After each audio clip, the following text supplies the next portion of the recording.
Welcome to the Teaching Journeys podcast, hosted by Dave Roberts. Humanity possesses a unique skill, the ability to pass knowledge from one generation to the next. This podcast embraces that ability, offering learning opportunities through conversations with extraordinary guests. Dave aims to leave a positive mark on individuals around the world. So before you dive into today's episode, please share this podcast with your network, including friends, family, and colleagues. And please consider leaving a rating or review. Your support makes all the difference. Hi, everyone, and welcome to another episode of the Teaching Journeys podcast. I'm your host, Dave Roberts, and today it is my pleasure to have as my guest, Karl Becker. Karl Becker has founded and run numerous companies over the last 30 years and now runs Improving Sales Performance, a consultancy that supports sales organizations to build high-performing teams and achieve their revenue goals. He is the author of Set Up to Win, 3 Frameworks to a High-Performing Sales Organization, and Sales and Marketing Alignment. He has a BA in Economics from Colorado College and an MBA from the University of Colorado Boulder. You can learn more about Karl and his work at improvingsalesperformance.com. And with that, Karl, welcome to the Teaching Journeys podcast. I've been looking forward to our conversation for some time now. Me too. Thank you for having me.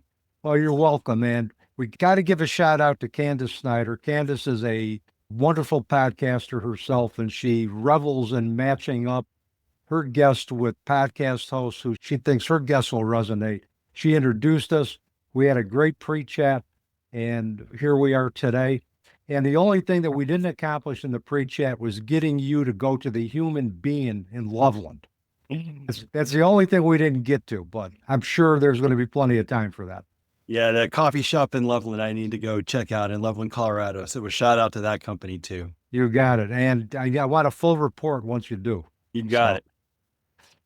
All right. So I guess we might as well get right down to it. So my first question for you is tell our audience about the experiences that have shaped your life path and your life passions today. Yeah, I appreciate that.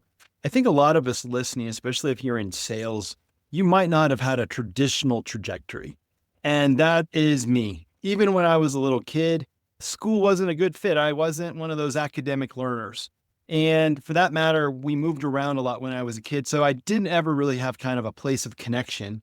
And so being entrepreneurial, I didn't know it at the time, but being maybe just a creative kid, I kind of created my own reality. And what I meant by that is I don't color in the lines. As much as I wish I could, my brain just doesn't work that way.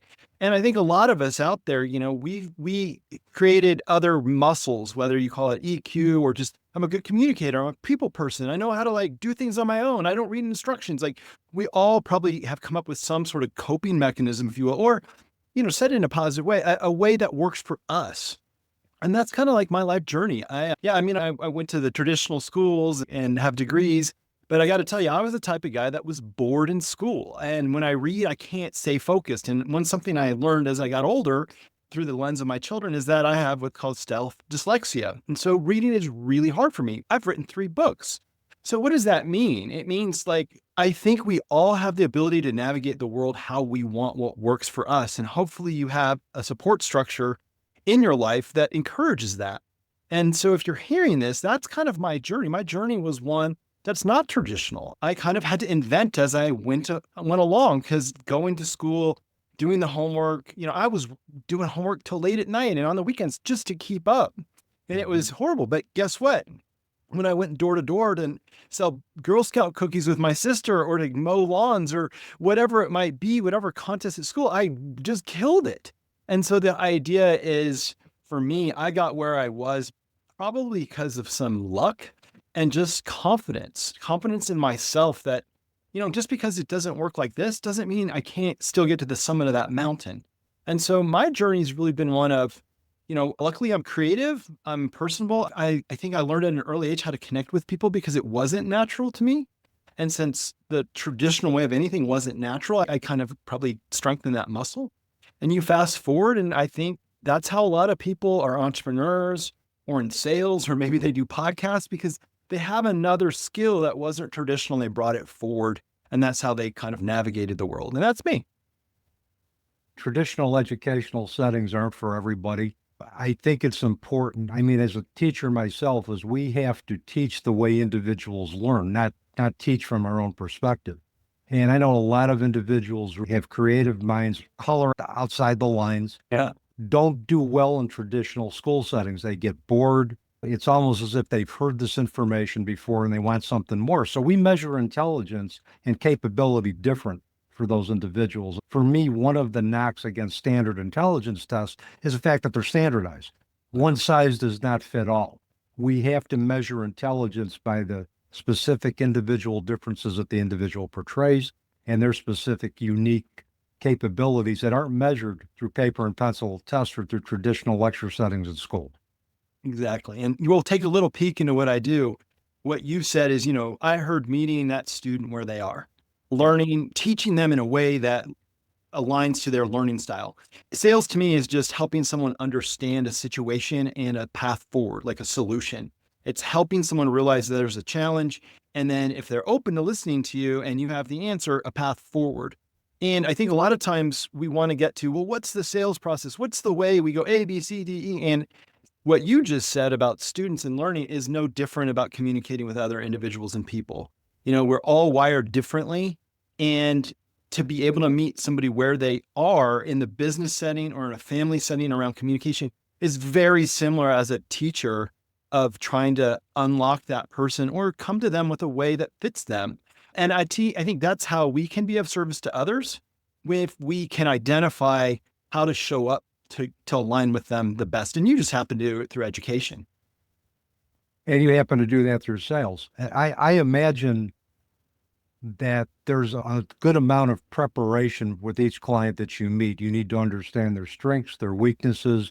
And my guess is that you tailor your approach based on their aptitudes, their strengths, their weaknesses, or you also find out what really motivates them, what really gets them charged up. My guess is that you teach organizational teams to kind of find the sweet spot with each individual and appeal to them from that perspective. Am I correct? Wow. You said it better than I could. You nailed it. Yeah. I'll tell you a really quick story. Like I was coaching an individual salesperson and his results were up and down, like not consistent. Like he was consistently doing well, but if you saw a line, it looked like a wave going up, right?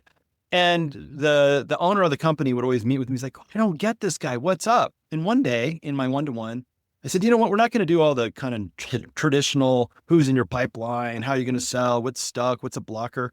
I want to ask you a question. What do you play for in your life? Like, why are you doing this? Yeah. And this guy actually took a long time to answer. And he said, you know what? I'm first generation American. When we moved here, my parents were farm workers.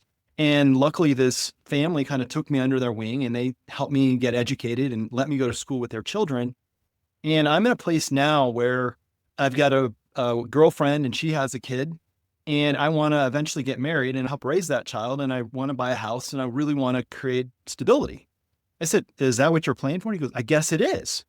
And so we started to change every meeting that we had, not about, hey, how are you going to close this? Are you going to meet your goal? But how are you coming to living the life that you want and what's getting in the way? And what we did is we really worked on what I would call like his inner game. Like sales is so hard because you put yourself out there all the time. And many careers are like that. But if you're somewhere where you've got to bring who you are authentically every day, and people might say yes or no, or, give you a cold shoulder, or maybe they're just having a rough day and you have to learn to not take it personally, then your own battery needs to keep getting recharged if you're going to keep living like that. And that's what was happening. It wasn't that he wasn't selling and he wasn't good. He was getting worn out. And that's what those waves look like. He'd work really hard, then he'd get worn out, then he'd recharge. And so we started to kind of smooth that out. And sure enough, his performance smoothed too. So I think so much of being a human being is about kind of understanding what's going on within your own mind and body, an environment you're in. And so for sales teams, I think we need to break the myth that everybody has to sell the same way.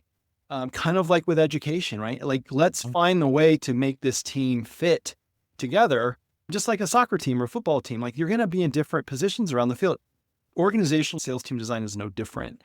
And we all have our inner game and our team-based game. So yeah, I love what you said. It is about going in with a fresh perspective and saying, you don't necessarily have a broken organization or broken people. We just haven't figured out how to like bring out the best. And it doesn't mean sometimes we don't have to let some folks go, but more times than not, there's other things we can be doing to start to improve the overall culture and performance of a team. And that's what I found. And that's actually where I get a lot of my satisfaction too. Well, and like you said, I think when you take a look at it from a systems perspective, you're not blaming any one person in the system. You're taking a look, how can we tweak the system? And then once you've gotten input from the organizational personnel and administration in terms of how we can best tweak this, then you put individuals in positions on that team where they can succeed. That's right. You maximize their strengths. I learned about teams through a very wise mentor that I had when I worked as an addictions counselor. Karl, this guy was an ex-Navy SEAL commander and a social worker. How's that for a combination? That's crazy. Yeah. He was the best clinician and administrator I saw wrapped into one. And in the human service profession, you don't get that combination. It's either one or the other. You either get a good administrator or a good therapist. But it's very rare that a good therapist becomes a good administrator because it requires a different set of skills that the organization didn't provide an adequate amount of training for before they promoted that person. So, and what he did is very much like your approach. He organized a team. He knew what all of our strengths were. He put us in a position where we succeeded, where we complemented each other, and we got the job done. And we worked with some very clients that colored outside of the box, very creative, very different. A lot of clients that a lot of therapists wouldn't want to work with because they were anti-authority and they had a variety of other different issues. But it worked because we knew how to approach them. He constructed the team that allowed us to best meet those needs. And I imagine it's got to be like that in sales as well, too. Yeah. I mean, the thing that you said with the administrator versus a clinician is no different. Like one of the mistakes, and it's not always mistakes, but like best practices, it's usually not the best thing to take your very best salesperson and turn them into your VP of sales or your sales manager. They're very different skills. Yet you're like, oh, this person's so good. Maybe they'll spread their magic across everyone else. And what you're really doing potentially is taking this person out of like their zone of genius, what they're really good at, and asking them to be something that they don't want to do or they're not really wired for. And maybe they think they want to do it, but if, to your point, you haven't helped them understand the skills required, you're going to put some risk out there that you could have controlled if we just got a little bit more intentional about things. A lot of what I do is telling business owners, there isn't a quick fix, but if you're open to creating, like a safe culture, a collaborative culture, not micromanaging, just learning to be calm in the stress of this, which is really hard as a business owner when your neck's on the line and you're trying to make payroll. It's super hard. I've been there, but like, that's where breakthrough starts to happen. And you start to empower or enable a team to come forward. And ultimately, that's kind of the place I live in, because many of my clients, if they don't start to get out of their own way, they're always going to be on that hamster wheel. They're always going to be stressed out. And plus the team, you're not really giving them the freedom or the power for them to be the best they can be. And that's kind of, so much of what I think good leadership is, good teaming is. Probably the Navy SEAL brought that. It's that type of thing, that it's not just a checklist of, did you do these things? Yeah, he put us in positions to succeed. He gave us a job, stayed out of our way so we could do the job. And he was always available to us as a resource. He never micromanaged. He just said, this is what I need done. He was very clear with his objectives.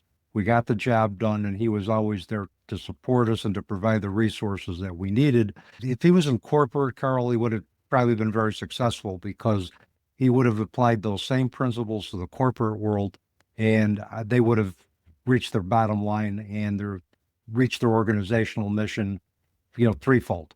Yeah, that's great. So I saw on your website, Improving Sales Performance, it lists its mission is to build high-performing sales organizations based on strong foundations, positive cultures, and intentional growth. How does this mission specifically, from your perspective, drive improved sales performance? Yeah. It's one of those things like if you're a business person or maybe you're in a company and I ask you this question, hey, if I went and talked to let's say you're a manufacturing company or a catalog company. If I went to the guys working on the docks if I went to your drivers, if I went to the receptionist, if I went to accounting, if I went to sales, if I went to anybody that worked at the company and said, hey, how do we create value? Am I going to get the same answer? Then if you went to your sales team and let's say you had 5 salespeople and you said, hey, how do we create value? Are you going to get the same answer? And what I have found more times than not is, yeah, we might get in the ballpark if we're lucky, but a lot of times people don't have a clear answer. So if you think about any time you buy something, every time there's a risk element, let's say you go into a store and the salesperson kind of ignores you, or they look at you and they're like, I'm not sure you could afford this, or whatever vibe you get, or you can't find the merchandise you want, or you ask the question and the guy just picks up the box and reads the back of it and says, yeah, it works. And you're like, that's not what I was asking. Every time there's a place that creates doubt or frustration for you, it's harder and harder for you to go, I should be doing this thing. And that's everything in life, right? Like a relationship, how, visiting your parents, whatever. If there's all these like little weird friction points is what I call them, then it's really hard to have an optimal experience. So if you get back to a team, we all need to know where we're going. We all need to say the same thing, and we all need to kind of live whatever that value is. And that gets deeper to core values, our mission. Why do we even work? How do we want to show up for our clients or our customers? Are we super customer centric? If we do everything we possibly can, like maybe a really great waiter or a really high service restaurant? Or are we more like a buffet where we're just like, well, that's what you get. I'm sorry. We're out of pizza. The pepperoni will come out in 30 minutes. But if you want the vegetarian, help yourself. Like, who are we? And so that's really important. And I call those foundations because if you think about like your own selling ecosystem, you've got everything digital that we know what that means, right? And we have the people connection. But if those things aren't jiving, if those aren't aligned, you already have some risk points that we can start to remove really easily by getting everyone on the same page, if we want to kind of use that phrasing. And so, part of the first mission is like getting these foundations knocked out so everyone's on the same page. We're playing the same game. Yeah. And then we kind of start to go, well, who do we sell to and what's important to them? And are we aligned? Because again, if we're in sales, we're any business, we have something we're trying to solve. We create value, we create our revenue by creating, a solution for somebody, making their life better, whatever it might be. And so for me, does this all really help? Because just getting people on the same page alone helps. And then you start to talk about the teams and, are they all living the core values? Do they understand them? Does the leaders in this organization, are they authentic? Are they willing to be vulnerable? Are they willing to listen? Kind of like your Navy SEAL example, right? And if they're not, here's the good news. If they're willing to, then there's a really healthy path forward where you're going to start to unlock success. And you're going to wake up one day and be like, wow, my team's doing this. I didn't have to work all weekend, if you're a small business. So in doing that, I think most sales organizations and most people, they don't go into work going, I'm going to do a bad job today. I want to be unhappy. They don't say that. They might be unhappy. They might end up doing a bad job.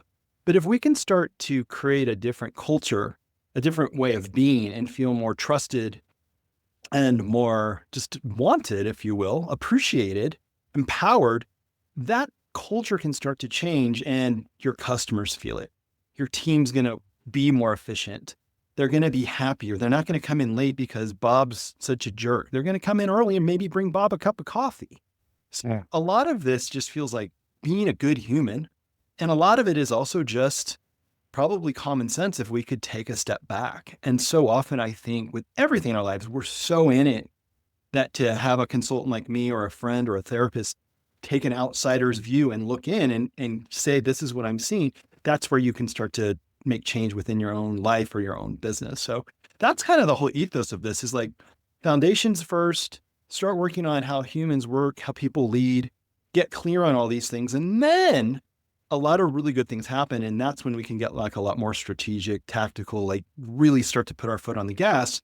At least then you have a car that's working, all the tires are balanced, the engine's tuned versus, going down the road with a flat tire kind of, and the car's not fully working, which I think a lot of us has probably experienced working at a company like that. It's not fun.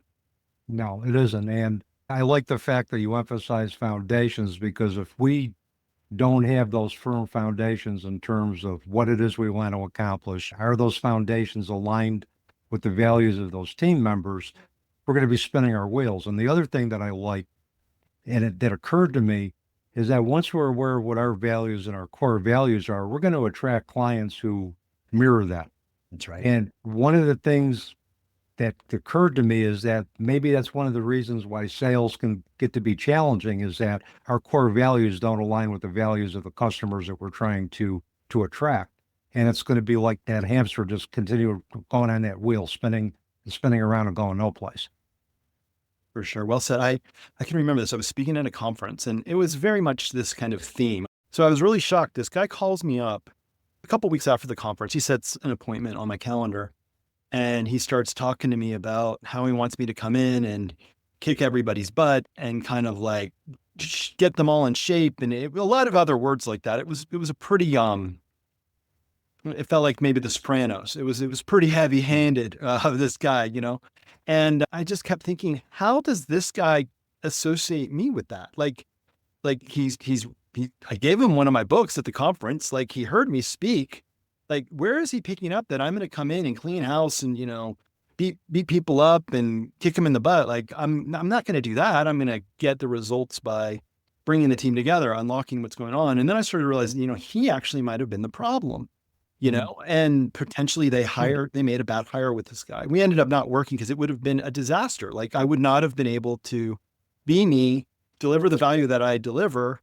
And he probably wouldn't have gotten what he liked because I would be getting to know the team before I went in. And I think there's a lesson in there of just kind of like being able to be patient in a situation, understand the situation. This gets to my book, Iceberg Selling, which is the whole idea is like, we only see about 10% like an iceberg, if you think about the movie in it, right? And the more you can see the 90% under, you can make informed decisions. You can show up in a way that aligns, like we talked at the beginning of the call. And so that's kind of where I was with this guy. I was like, you know, you can't just jump in and start cleaning house if we don't know what's under the surface. There might be a problem that's not these people, it's something else. And if we get rid of all these people, that other problem's still there. And that's where a good organizational assessment comes into play, particularly if you have a new person joining the ranks or you're revamping your organizational mission. That's time to do a good organizational assessment, get input from your team to see what's working, what needs to be tweaked, improve your systems, and then go from there. The other thing is that nobody who is intelligent, who has a modicum of self-esteem, is ever going to be motivated to change through fear. That never worked with me when any of my supervisors tried to do that with me, because it was just, to me, a baseless tactic designed to scare you. And I've been motivated because I believed in the mission, not because I was scared of it, but because I believed in it. Very well said. I mean, if you think about human potential, right? When does work not feel like work? You know, when do you bring out your best? How do you create an environment like that versus, you know, when do you hate your job or even hate the chores you're doing around the house, when it feels forced and not natural and not appreciated, and that there's some monster that's going to get you or some bad thing that's going to happen if I don't do that? It's very hard to maintain that energy when it's not filling you up. But at least it is for me. And so I do think in sales is such a game of being in, you know, getting out of your head and trying to be really present with the people in front of you, whether it's online or in person or on a phone call or at a trade show booth or whatever it might be. That if you're not able to get really present with yourself and know that this is a form of like how you show up, how you communicate, and hopefully it fills you up, eventually you're going to run out of steam. And plus your customers or your friends or who you're communicating to, your teammates, they feel it. They know you're not really there. And that's really hard to work with somebody that doesn't feel present. What would be your approach and this just occurred to me just now, Karl, what would be your approach if you ran into an organization that was governed by fear, where fear was the primary motivating tool, and the organization came to you and they said, look, this isn't working, we need to change? Where would you start? How would you change the organizational culture from fear to empowerment? That's a really deep question. Because, you know, obviously it's how big is the organization? Are the leaders willing to change? Things like that. One of my first criteria, and then I'll answer your question, when I try to see if a client is a good fit for me or my teammates, is do they want to change? And part two is, are they open to doing the work? You know, because it will be work and it will be change, and change can be hard or scary, or there's a lot of unknown, and it's really hard not to get pulled back into what we've always known for however long it's been. So I'm kind of a firm believer that it needs to start with the top, the people that can walk the talk. So hopefully in your example, let's say there's 3 people in the leadership team, we can have a couple heart to hearts. It might be, I walk with each one of them. I say that because I have found that if I'm driving next to someone or I'm walking next to someone, there's a different way of being and there's a different way of getting people to start to share versus I'm sitting across from you or on a conference room table or something like that. So I think the first one would be, does the leadership have this aha? And if they do they want to do something about it? And if they do, then there's probably some individual plans for them to be aware of what their blind spots might be. And that might be bringing in a different coach. That might be bringing in a leadership coach, or it might be bringing in somebody that just manages the executive team. It could be me, but the point is we've got to get the leadership aligned first and make sure they're doing it because they want to, not because they have to.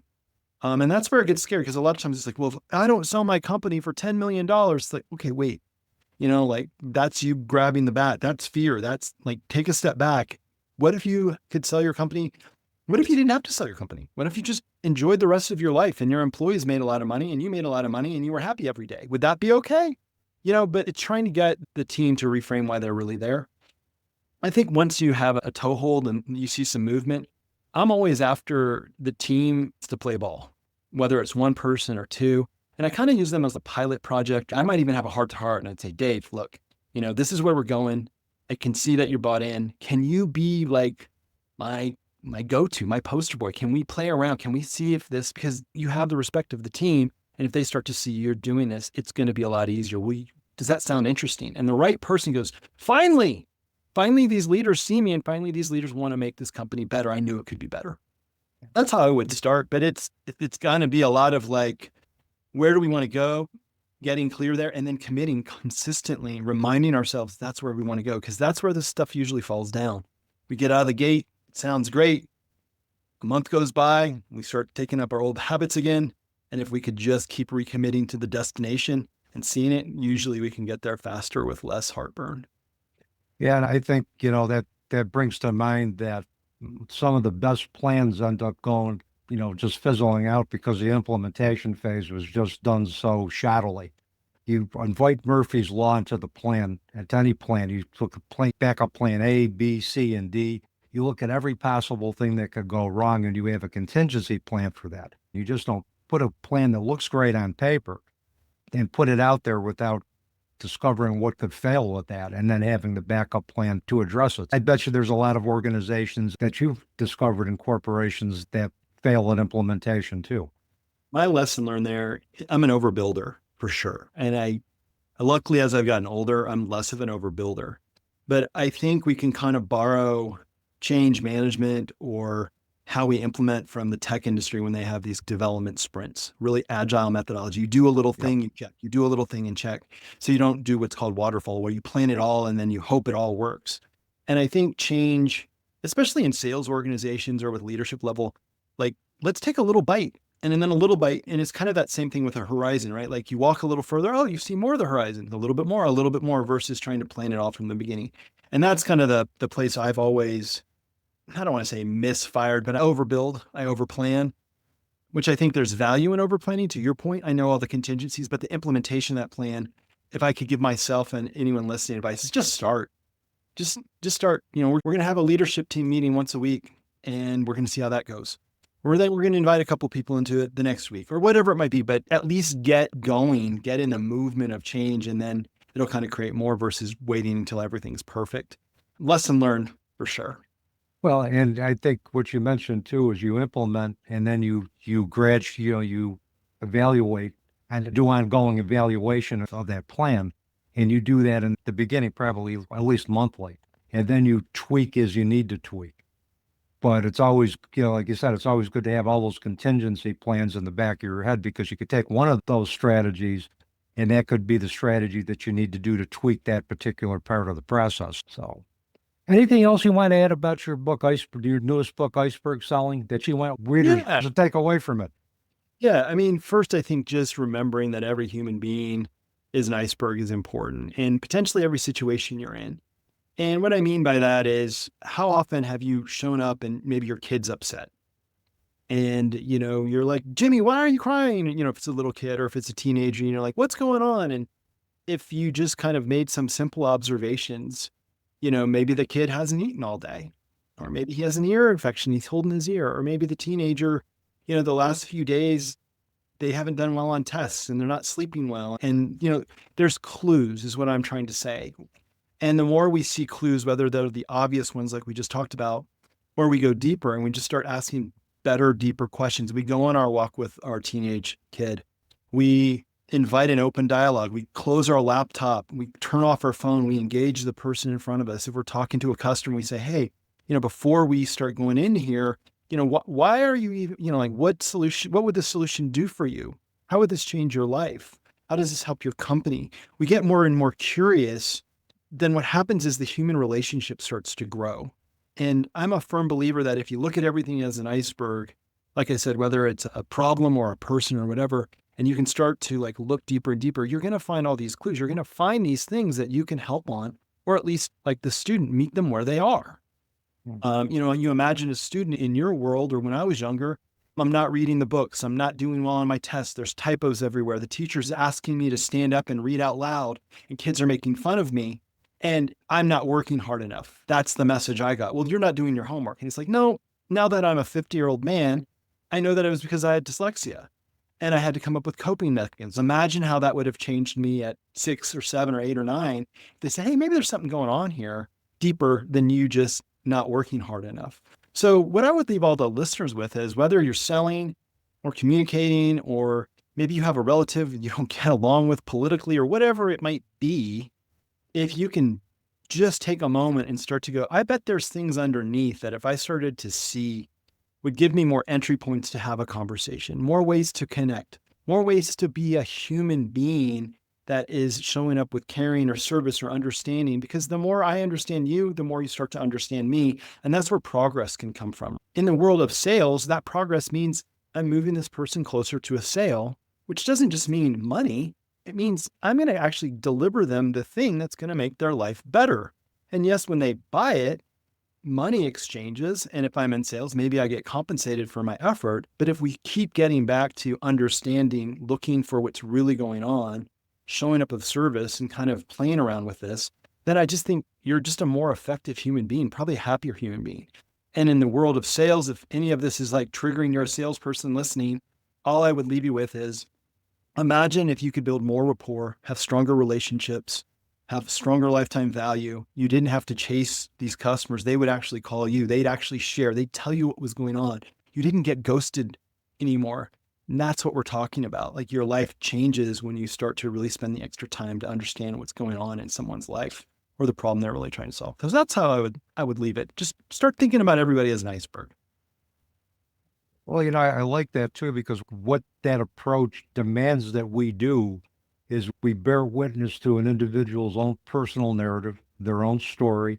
We understand, again, as we talked about, their foundations for living, their core values, and we can meet them where they're at, sell them a product that aligns with that. It's not just making a sale, but it's building a relationship in the process. Absolutely. And I think the other thing is, by doing that, as a human being, you're developing that muscle memory. You're developing that skill. So whether it's the next sales call, or your kid comes home frustrated, or it's Thanksgiving dinner and, Uncle Bob and you have always fought, and you're able to just be in it differently because you're so used to, instead of getting all reactive and taking things personally, like, why aren't they buying this? Or why didn't they call me back? To, I wonder what's going on in this person's world, where I'm witnessing the way they're showing up or not showing up. Why are they angry? Why is he on his 3rd glass of whiskey at Thanksgiving and kind of starting to get out of control? Maybe it's because no one listens to him. Who knows what it is? But I think by doing this, you do develop a better muscle memory, a better kind of internal way of being, that things just start to change. At least for me, I feel more connected. I'm able to be more effective. I'm not worn out. I enjoy my life more because I'm connecting all the time. I'm learning. I'm sharing value back and forth, or connection. It's almost like I hear you saying that the sales call and you closing the sale, if it's handled from a humanistic perspective, can be a spiritual experience. It can, and it usually takes care of itself. There's no more, well, Dave, what do I need to do to get you in the car today? Dave now says, this has been great. How do we move forward?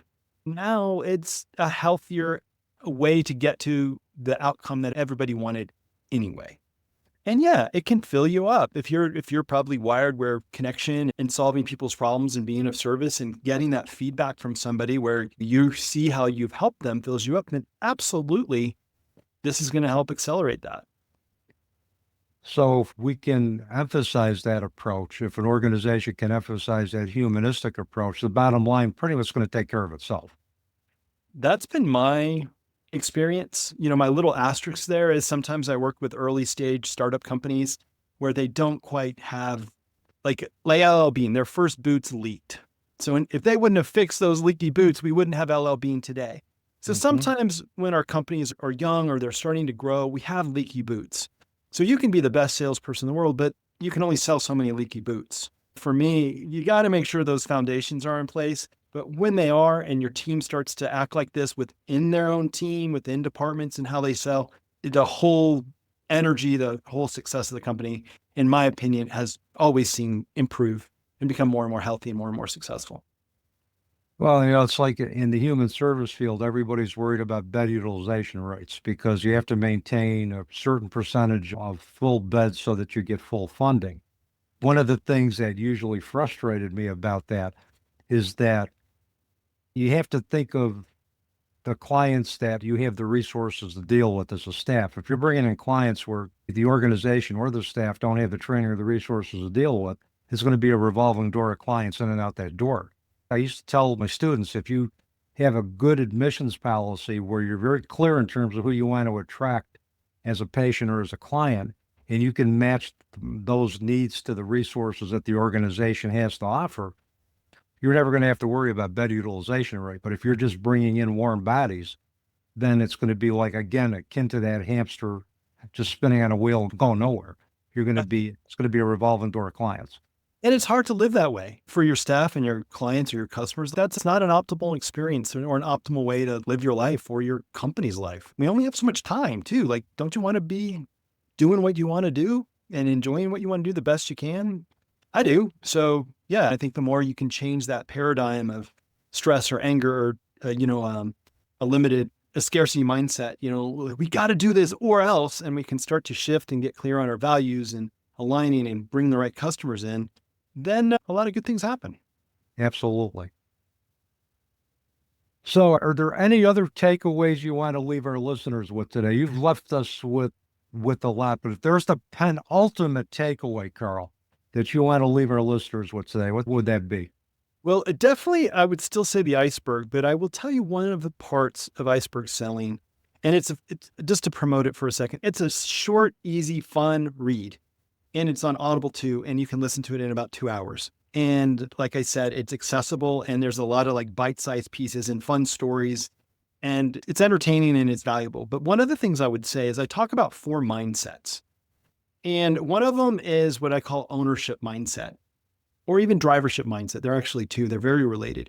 But what I'd like to leave you with is if you're feeling at all inspired, I want you to think about this, that you can be the author of your own story.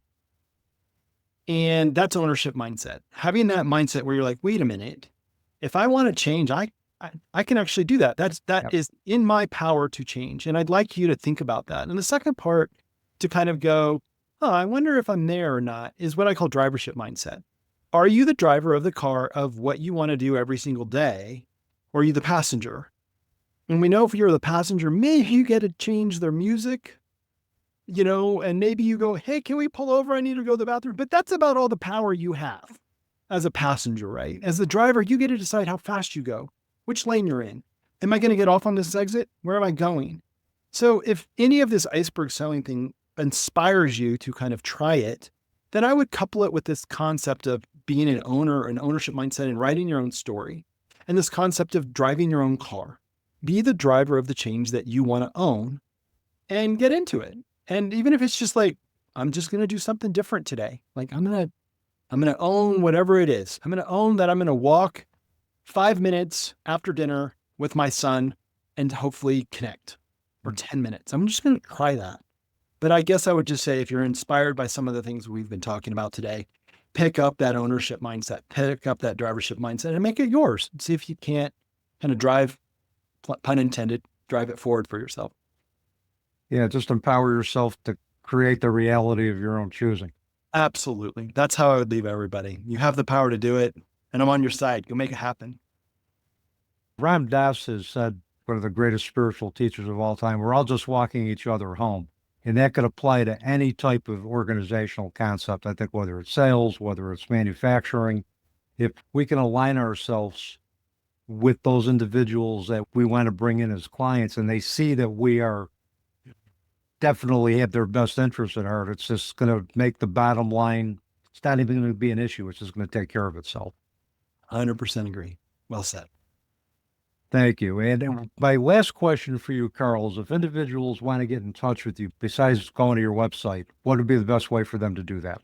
Well, I would say an easy one to remember is Iceberg Selling. If you think iceberg and selling, go to icebergselling.com. It's all about the book. There's links to me. You can send me a message. I reply to all of them. Connect with me on LinkedIn. Happy to do that. So, there's a couple ways, improving sales performance and then .com and icebergselling.com. Those are probably the easiest way to find me. All the books are on Amazon and wherever books are sold. They also have audio versions. And there's a lot of times there's PDFs of them on the site or different chapters. I'm definitely more one that likes to give my content away and let people pick it up if they want. So yeah, reach out if you'd like to start a conversation or just share a thought. I'd love the opportunity to respond. And I'd say thank you too. Well, thank you, Karl. And thank you for being just a great guest contributor today on the Teaching Journeys podcast. I had a really great time talking with you. So thanks for making the time for me. You're very welcome. And for our audience. This was great. I love talking with you. It's always been fun every time we've talked. Likewise. And with that, that's a wrap on another episode of the Teaching Journeys podcast. I'm your host, Dave Roberts, wishing you peace.